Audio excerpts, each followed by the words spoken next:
छावा चित्रपटातून छत्रपती संभाजी महाराजांची शौर्यगाथा रुपेरी पडद्यावर दाखवण्यात आली आहे। सध्या चित्रपट केवळ महाराष्ट्रातच नाही तर संपूर्ण जगभरात धुमाकूळ घालत आहे। या चित्रपटाने केवळ 4 दिवसात आपले 130 कोटीचं बजेट वसूल केलं आहे, तर लवकरच छावा 200 कोटीचा टप्पा ओलांडणार आहे।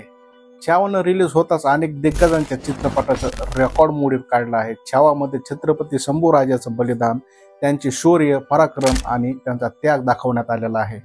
छावामधला क्लायमॅक्स पाहून तर डोळ्यामधल्या कडा पाणवल्या आणि आपला राजा किती पराक्रमी होता याची जाणीव करून देतो। छत्रपती संभाजी महाराजांना कैद केल्यानंतर मुघलांनी त्यांना बंदी करून त्यांचे हाल करून मारलं।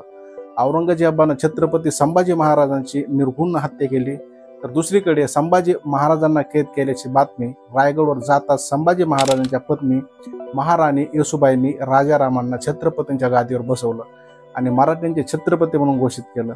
पण छत्रपती संभाजी महाराजांची हत्या झाल्यानंतर महाराणी येसूबाई आणि संभाजी महाराजांचे पुत्र शहाजी यांचं काय झालं, औरंगजेबानं काय केलं याबाबत माहिती आहे का, तेच आपण बघूया।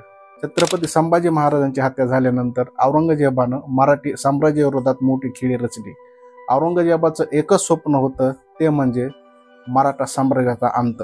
छत्रपती संभाजींच्या मृत्यूनंतर 12 मार्च 1689 रोजी त्यांचे धाकटे बंधू राजाराम यांना छत्रपती म्हणून घोषित करण्यात आलं होतं। संभाजी महाराजांच्या मृत्यूमुळे आणि त्यांचा धाकटा सावत्र भाऊ राजाराम पहिला यानं गादी स्वीकारल्यानं आधीच मराठा राज्य अस्थिर झालं। त्यानंतर 13 दिवसांनी म्हणजेच 25 मार्च 1689 रोजी मुघल सैन्याचा रायगड किल्ल्यावर हल्ला केला। स्वराज्याची राजधानी असलेल्या रायगडचा किल्ला मुघलांच्या ताब्यात गेला। छत्रपती संभाजी राजांच्या पत्नी महाराणी येसूबाई, शिवाजी महाराजांची आई सकवरबाई आणि शंभू महाराजांचे पुत्र शहाजी यांना मुघलांनी कैद केलं। राजारामांनी मराठ्यांची राजधानी दक्षिणेला जिजीला हलवली, तर संतांनी घोरपडे आणि धनाजी जाधव यांच्या नेतृत्वाखालील मराठा गनिमी कारागिरांनी मुघल सैन्यासोबतचे झुंज सुरू ठेवली। ज्यावेळी शाहू महाराजांना मुघलांनी अटक केली त्यावेळी ते अवघ्या 7 वर्षाचे होते। फेब्रुवारी 1689 पासून ते 1707 मध्ये मुघल सम्राट औरंगजेबाच्या मृत्यूपर्यंत 18 वर्षे शाहू महाराज मुघलांच्या कैदेत राहिले। त्यानंतर शाहूंना औरंगजेबाचा मुघल सम्राट मुहम्मद आझम यानं मुक्त केलं। त्यामागे मराठ्यांमध्ये फूट पाडण्याचंच कपट मुघलांच्या मनात। शाहू महाराजांनी सुटकेनंतर त्यांची काकी महाराणी ताराबाई, राजाराम महाराजांच्या पत्नी यांच्याशी युद्ध करावं लागलं। छत्रपतींच्या गादीसाठी शाहू महाराजांनी आणि ताराबाईंनी आपल्या मुलगा शिवाजी दुसरा याच्यासाठी दावा केला होता। या दोघांमध्ये युद्ध झालं। शाहूंची अटी शर्तीसह सुटका करण्यात आली होती, तसेच शाहू महाराजांनी त्यांच्या सुटकेच्या अटीचे पालन करावं यासाठी मुघलांनी येसूबाईंना बंदिवान ठेवलं।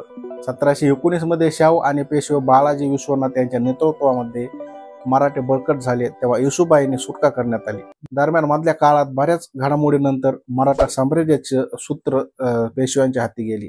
त्यापूर्वी 1707 मध्ये औरंगजेबाचा मृत्यूही झाला होता।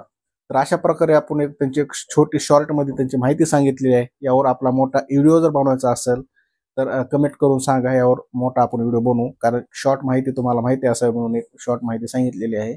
आणि यावर मोठा जर व्हिडिओ पाहिजे असेल तर कमेंटमध्ये सांगा आणि बघत राहा राष्ट्रदूत क्रिएट टीव्ही। आणि चॅनलवर नवीन असाल तर आताच आपल्या चॅनलला सबस्क्राईब करा आणि बेल आयकॉनला प्रेस करायला विसरू नका।